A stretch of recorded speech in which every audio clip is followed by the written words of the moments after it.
All right, 3 o'clock. Great off-air conversation with Jeremy Otto. So we've lost Rico for a minute. You going to be okay? I am. I'm good now. All right. I had to get some of that lemonade. There you go.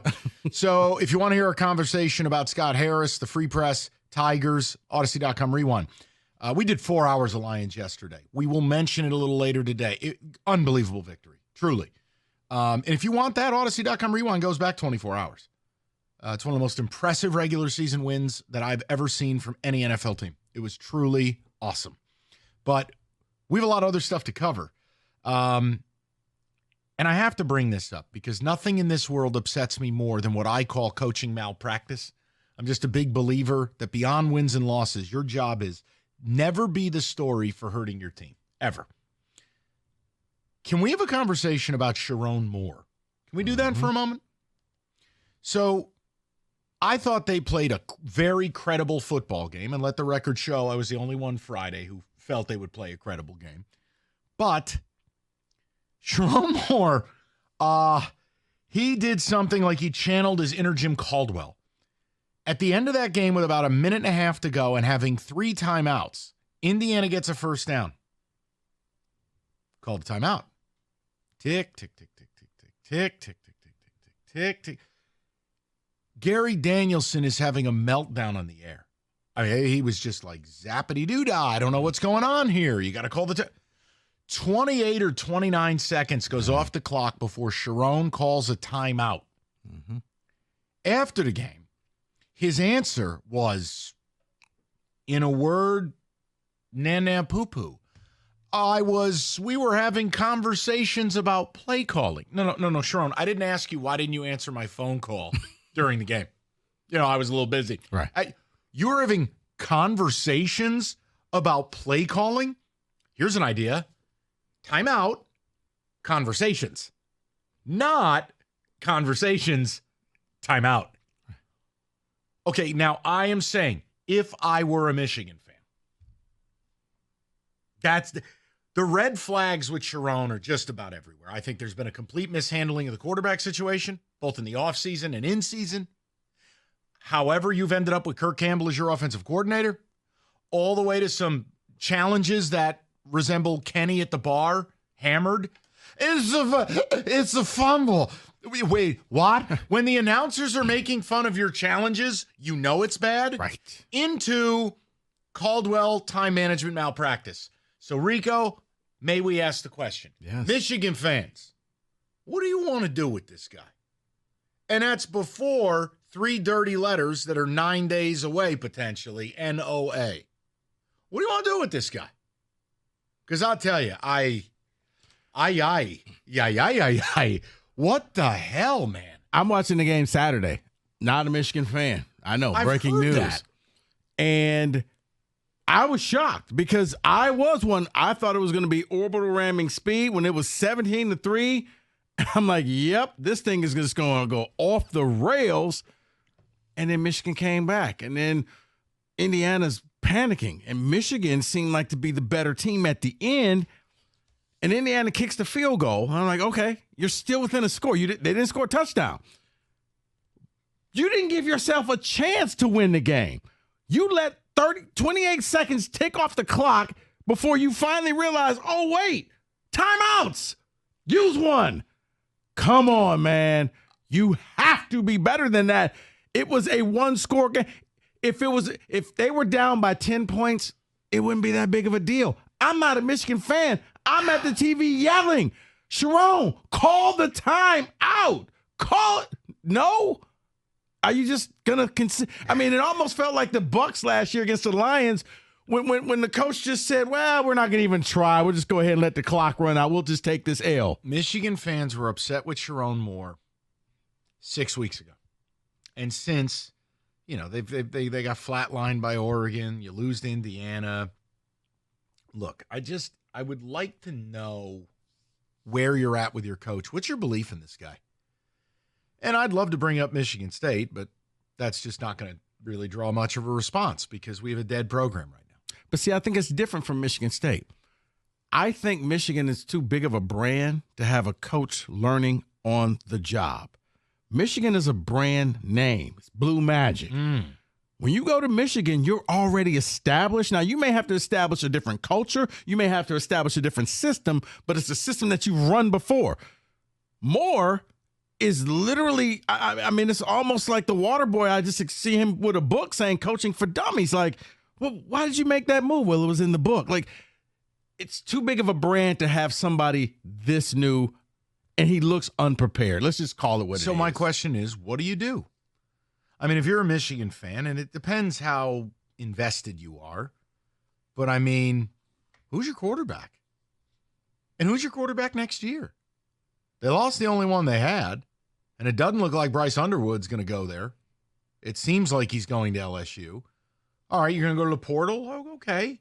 Very risky. I mean, obviously, if you spend $3 million and go get Cam Ward 2.0, respect. But go look at the portal. Go look at the amount of quarterbacks. There were 67 of them in the portal last year. Not everyone walked away a happy buyer. A vast majority didn't. So my question is, what's your faith in Sherrone Moore moving forward? I mean, David, your head is down like your Nona died.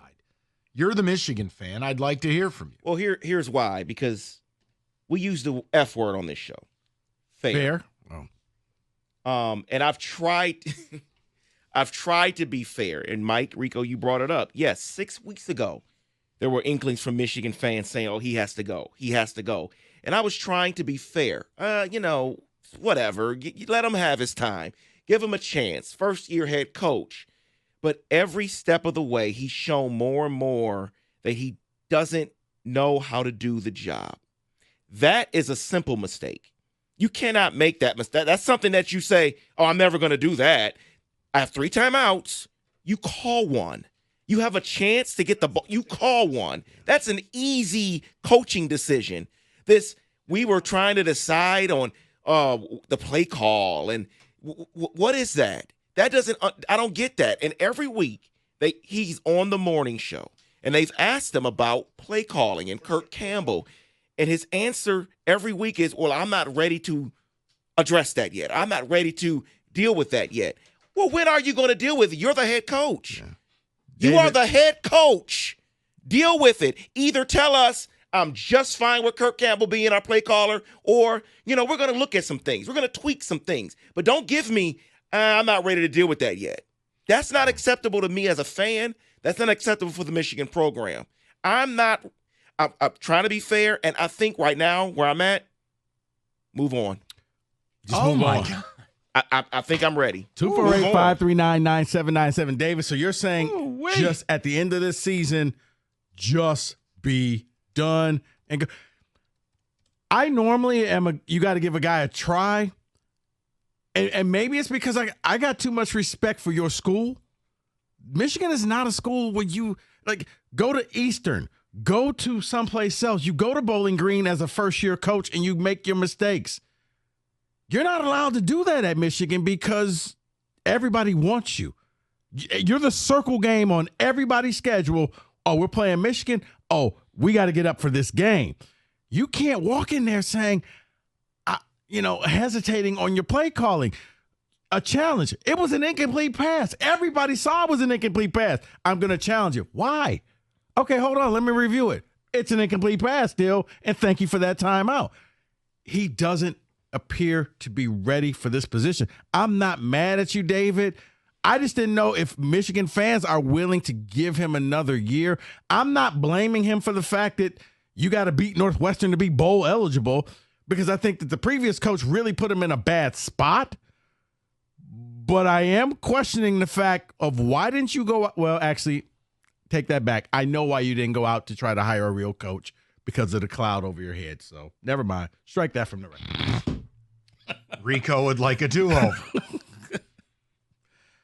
Sometimes you just get to talking, and then that's why. I almost slipped up and slandered Michigan State, but I'm avoiding it because I don't want to confuse the audience. But see, like I said, but I think it's at least you, especially you watched him at another school. Now, it may not work. I know. Rico, but you don't get to just – Ohio State can't hire somebody. When you see a University of South Florida logo ahead of Michigan State in recruiting rankings, none of what I like about you matters. understand. Just gonna stay on task. Stay focused. But you have a point there, Mike, because that's how I am with Sherrone Moore, and I'm just gonna put it out there.